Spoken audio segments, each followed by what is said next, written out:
Les négociations sur une possible trêve dans la bande de Gaza avancent selon les États-Unis. Un terrain d'entente a donc été trouvé hier à Paris entre Israéliens, Américains, Égyptiens et Qatariens. Les pourparlers se sont poursuivis aujourd'hui au Qatar en présence de responsables du Hamas. Stéphane Amar, vous êtes en direct de Jérusalem. Alors, est-ce qu'on s'achemine vraiment vers une trêve de longue durée ?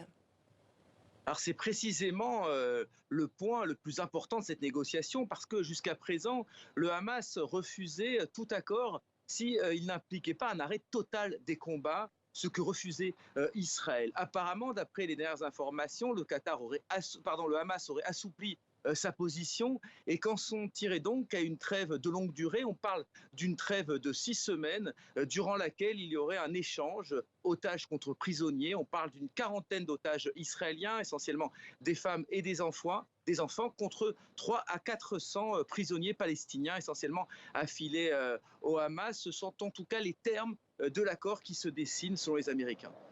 Stéphane, le Premier ministre israélien Benjamin Netanyahou s'est exprimé aujourd'hui. Voici ce qu'il a dit. Un accord de trêve ne fera que retarder l'opération militaire israélienne à Rafah. Comment est-ce qu'on peut interpréter ces propos? Qu'est-ce que ça augure finalement? Bien, c'est une déclaration assez logique, puisque en même temps qu'Israël négocie une trêve avec le Hamas par l'intermédiaire des États-Unis et du Qatar, eh bien, le gouvernement prépare une vaste opération terrestre à Rafah. Et les détails de cette opération vont même être communiqués selon le gouvernement israélien aux Égyptiens qui tiennent cette frontière entre Rafah et Gaza. Pardon.